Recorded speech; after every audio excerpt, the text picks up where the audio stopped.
Continuamos en el mundo ahora, la franja de France 24 en la que actualizamos las principales noticias del día. Soy Valentina Torres Sánchez, vamos a revisar los titulares. Pese al alto el fuego en Gaza, el ejército de Israel mató al menos 12 personas en nuevos bombardeos en varias zonas del enclave palestino. Esto mientras que en terreno diplomático Donald Trump anunció que la Junta de Paz destinará más de $5.000 millones para la reconstrucción del territorio.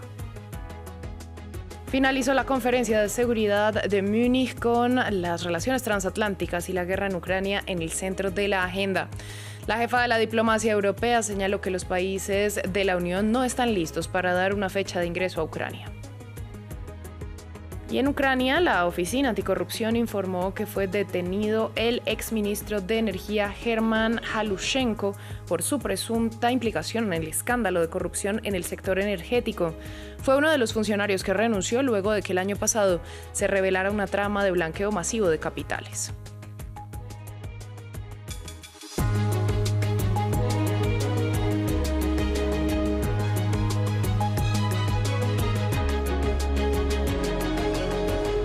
Comenzamos en la Franja de Gaza, donde al menos 12 personas perdieron la vida por bombardeos del ejército de Israel, pese a que continúa el alto el fuego en el enclave palestino. Los ataques se produjeron en zonas como Han Yunis y la ciudad de Gaza y, según los militares, se dieron porque había militantes de Hamás cerca de sus tropas. De otra parte, hoy Donald Trump lanzó un mensaje en el que aseguró que la Junta de Paz ha recaudado $5.000 millones que serán destinados a iniciativas de reconstrucción para la franja, al tiempo que llamó a Hamás a desarmarse completa e inmediatamente.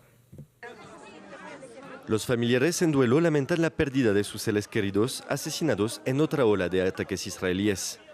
Un hombre que perdió a su sobrino dice que los civiles fueron atacados en un campamento de desplazados en Jabalia. A Israel no le importan los altos al fuego ni las treguas. Vivimos bajo una tregua durante meses y sin embargo nos atacaron. Israel actúa según el principio de decir una cosa y hacer otra. Mientras trasladan los cuerpos al hospital, muchos se preguntan sobre la validez del plan de paz mediado por Estados Unidos. ¿Creen que Trump vendría a ayudarnos o defendernos? El que está suministrando a Israel todo tipo de armas mortales, proporcionándole dinero, apoyo político, protección y defensa aérea internacional. Israel y Hamás se acusan mutuamente de violar el alto el fuego. Casi 600 palestinos han sido asesinados desde que el acuerdo entró en vigor en octubre. En el mismo plazo, 4 soldados israelíes murieron en Gaza. El ejército israelí afirma que los últimos ataques fueron en represalia por violación del alto el fuego por parte de Hamás. Al publicar este video en las redes sociales el sábado, dijeron que varios terroristas armados habían probablemente salido de infraestructuras subterráneas adyacentes a las tropas de la CFDI. La violencia continua complica aún más el camino para la Junta de Paz del presidente de los Estados Unidos, que se reuniera por primera vez el 19 de febrero en Washington. La Junta fue creada por una resolución del Consejo de Seguridad de la ONU para supervisar el alto el fuego en Gaza. Donald Trump planea anunciar una fuerza de estabilización autorizada por la ONU y una propuesta de reconstrucción de varios miles de millones de dólares para la Franja de Gaza. Entre tanto, el gabinete de Benjamin Netanyahu aprobó una serie de medidas para obtener un mayor control sobre la Cisjordania ocupada. Con la iniciativa, los colonos tendrán nuevas facilidades para comprar tierras. La Autoridad Nacional Palestina condenó la política y dijo que se trata de una anexión de facto. Israel en su máximo apogeo expansionista desde la Guerra de los 6 días, según los mismos ministros. El gobierno aprobó nuevas medidas para reforzar el control del país sobre la Cisjordania ocupada y facilitar a los colonos la compra de tierras. El ministro de Finanzas, Bezalel Smotrich, se mostró contento con el voto a favor de los integrantes del gabinete, una decisión que iniciaría de facto un proceso de registro de tierras por primera vez desde 1967. Continuamos la revolución de los asentamientos y fortalecemos nuestro control en todas las partes de nuestro territorio. Perteneciente a la misma ala ultraderechista, Israel Katz apuntó que la medida garantiza el control de Israel, mientras el gobierno lanzó un comunicado destacando que el movimiento es solamente una respuesta a los supuestos procesos ilegales de registro de tierras promovidos por la autoridad palestina, que no tardó en contestar. Constituye una anexión de facto del territorio palestino ocupado y una declaración del inicio de los planes para anexar territorio palestino con el objetivo de consolidar la ocupación mediante la construcción de asentamientos ilegales. La ONU, por su parte, ya avisó hace unos días que los planes de Tel Aviv están revestidos de legalidad, pero son todo lo contrario. Esas acciones, incluida la presencia continuada de Israel en el territorio palestino ocupado, no solo son desestabilizadoras, como ha recordado la Corte Internacional de Justicia, son ilegales. Estados Unidos aseguró anteriormente haber rechazado la anexión, pero la acción del gabinete de Netanyahu llegó días después de la visita del primer ministro a la Casa Blanca. También en Israel, la policía rescató a 2 mujeres soldado israelíes que habían sido atacadas por un grupo de jóvenes ultraortodoxos en Bnei Brak. Las 2 soldados estaban en labores de servicio militar en la localidad, pero es incierto si tenían tareas de reclutamiento entre esta población, que históricamente había estado exenta del servicio militar, hasta un fallo de la Corte Suprema que obligó al gobierno de Netanyahu a acabar con este privilegio. En otras noticias, finalizó este domingo la conferencia de seguridad de Múnich durante el tercer y último día del encuentro organizado en la ciudad alemana. La jefa de la diplomacia europea, Kaja Kallas, indicó que la Unión Europea todavía no está preparada para fijar una fecha precisa para la entrada de Ucrania en el bloque. Esto mientras las tensiones entre Europa y Estados Unidos cruzaron el encuentro. Más detalles con William Gasso. Tercer y último día en Múnich, con Ucrania todavía en el centro de las preocupaciones. Durante la última jornada de la conferencia de seguridad organizada en la ciudad alemana, la jefa de la diplomacia de la Unión Europea, Kaja Kallas, abordó el sensible tema de la adhesión de Ucrania a la Unión Europea. Kiev solicitó unirse al grupo regional tras la invasión rusa en 2022, pero aunque el bloque dice estar a favor de este proyecto, los países miembros no quieren fijar una fecha. Mi sensación es que los Estados miembros no están dispuestos a dar una fecha concreta. Queda mucho trabajo por hacer, pero creo que su prioridad, la necesidad urgente de actuar y demostrar que Ucrania forma parte de Europa, está ahí. Kaja Kallas también rechazó la idea difundida por la administración Trump de que Europa estaría enfrentando un declive civilizacional. Es que la reciente agresividad de Washington contra el viejo continente también cruzó los debates en Múnich, en especial el tema Groenlandia. Los dirigentes de Dinamarca y Noruega criticaron la voluntad de Estados Unidos de anexar el territorio semiautónomo. Unfortunately, I think the desire is the same. It's something we, of course, talk a lot about. Desafortunadamente creo que el deseo es el mismo. Es algo de lo que por supuesto hablamos mucho. Y también añadiría que creo que la presión sobre Groenlandia es totalmente inaceptable. Estamos hablando de amenazas y el pueblo de Groenlandia nunca ha sido amenazado por nadie. Por lo tanto, creo que la presión es inaceptable. Threatened before by anyone. So I think the pressure is unacceptable.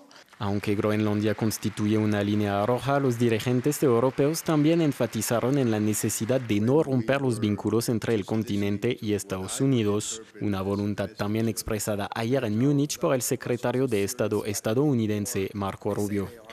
Justamente el secretario de Estado de Estados Unidos, Marco Rubio, llegó a Budapest en medio de una visita a Hungría tras su parada en Eslovaquia. Previamente en Bratislava aseguró que Washington está concentrado en negociar un acuerdo con Irán e indicó que la Unión Americana está aumentando su presencia militar en Medio Oriente por razones netamente defensivas. Posteriormente, el primer ministro de Israel, Benjamin Netanyahu, aseveró que habló con Trump y le dijo que para que haya cualquier pacto, Irán debe desmantelar su infraestructura nuclear y que todo el uranio enriquecido debe salir del país. La segunda es que no debe haber capacidad de enriquecimiento, no detener el proceso de enriquecimiento, sino desmantelar el equipo y la infraestructura que permite el enriquecimiento en primer lugar. Y la tercera es abordar también las cuestiones relacionadas con los misiles balísticos. En Ucrania, las autoridades anticorrupción anunciaron la detención del exministro de Justicia German Halushenko mientras intentaba cruzar la frontera a bordo de un tren. El exfuncionario, que ocupó también la cartera de Energía, es investigado como parte de una trama de corrupción en el sector energético del país, conocida como el caso Midas, que desvió al menos $100 millones en sobornos y contratos inflados a contratistas de la estatal Energoatom. La causa toca de cerca a figuras del entorno del presidente Volodymyr Zelensky, quien el año pasado intentó limitar la independencia de las 2 agencias anticorrupción de Ucrania, lo que fue el detonante de masivas protestas contra el gobierno Zelensky. Jesús Yajure con los detalles. Ucrania anunció la detención del exministro de Energía del país, Germán Galushenko, mientras intentaba escapar a bordo de un tren, según anunció la agencia anticorrupción. Galushenko, que ocupaba el año pasado la cartera de justicia, es investigado en una trama de corrupción en el sector energético. Hoy, mientras cruzaba la frontera, los investigadores de la Oficina Nacional Anticorrupción detuvieron al exministro de Energía en relación con el caso Midas. El caso Midas es uno de los casos de corrupción más emblemáticos de Ucrania. El país cuenta con 2 organismos de lucha contra la corrupción, la Oficina Nacional Anticorrupción y la Fiscalía Especializada en Anticorrupción. Ambas revelaron en 2025 una vasta red de sobornos en el sector energético, que canalizó cerca de $100 millones de contratistas de la empresa estatal Energoatom y que involucra a figuras del entorno de Zelensky en operaciones de contratos inflados y lavado de dinero. El caso tiene como sospechosos al empresario Timur Mindich y condujo a la dimisión de Galushenko como ministro de Justicia y de la ministra de Energía y a la destitución del jefe de gabinete Andriy Yermak. En julio de 2025, Zelensky intentó limitar la autonomía de las agencias anticorrupción y firmó una ley que la subordinaba al fiscal general, un cargo político bajo su control. Pero las mayores protestas en el país desde la invasión rusa y la amenaza europea y del G7 de cortar fondos de ayuda le hicieron dar marcha atrás con una nueva ley que restauró su independencia y que el Parlamento aprobó con el voto unánime de 331 legisladores. La Unión Europea y el G7 han atado de manera progresiva la ayuda financiera y militar al fortalecimiento de los organismos anticorrupción y de reformas judiciales. La lucha contra la corrupción sigue siendo un tema crucial para la eventual adhesión del país a la Unión Europea. En Francia, el suroeste del país enfrenta niveles de inundaciones récord y generalizadas. El desbordamiento del río Garonne ha dejado pueblos totalmente aislados, puentes cerrados y cientos de personas evacuadas. Esto mientras que en España graves inundaciones golpean el centro de la nación tras el desbordamiento de los ríos Duero y Arandilla, que han provocado inundaciones en parques y zonas urbanas, forzando evacuaciones de emergencia. En China, el país celebrará el 17 de febrero la llegada del Año del Caballo de Fuego. Los preparativos están en marcha y como cada año se espera que cientos de millones de chinos se desplacen por toda la nación para pasar las fiestas en sus regiones de origen. El líder chino Xi Jinping animó a los ciudadanos a mantener una moral alta mientras el país entra en un nuevo ciclo zodiacal. El nuevo año lunar también se celebra en otras naciones de Asia. Veamos el informe. Con la llegada del nuevo año lunar, las celebraciones se multiplican por todo el país, como aquí en la capital Beijing. Se trata de la fiesta tradicional más importante de China. Este año se celebra el Año del Caballo. Lo que más me gusta es esta instalación con forma de caballo. Es mi año astrológico. El caballo tiene un significado especial para mí. Les deseo a todos un feliz año nuevo y toda mi felicidad. Tradicionalmente, los preparativos comienzan varios días o incluso varias semanas antes de la fecha del Año Nuevo. También conocida como la fiesta de la primavera, es ideal para las reuniones familiares. Las autoridades chinas han decretado 9 días festivos y se prevé que se realicen más de 9.500 millones de desplazamientos entre ciudades y regiones. Desde el viernes, los trenes, carreteras y aeropuertos están abarrotados. El gobierno chino ha presentado la ampliación excepcional de las vacaciones como una forma de apoyar el consumo. También se organizan numerosos eventos oficiales como este que reúne a los miembros del Partido Comunista y a funcionarios del gobierno en presencia del líder Xi Jinping. En la cultura china, el caballo encarna el vigor, la fuerza y la resistencia. Representa un futuro prometedor del progreso constante y prosperidad duradera. Les deseo a todos ustedes y a sus familias buena salud, mucho éxito y felicidad. Mis mejores deseos para el Año del Caballo. Cada año se organizan ceremonias más festivas que las del partido. En particular, esta gran gala llena de colorido retransmitida por la televisión oficial. Millones de familias disfrutan de los festivales de luces y linternas como aquí en Gansu. El Año Lunar también se celebra en otros lugares de Asia como Vietnam, Corea del Sur, Malasia y Hong Kong.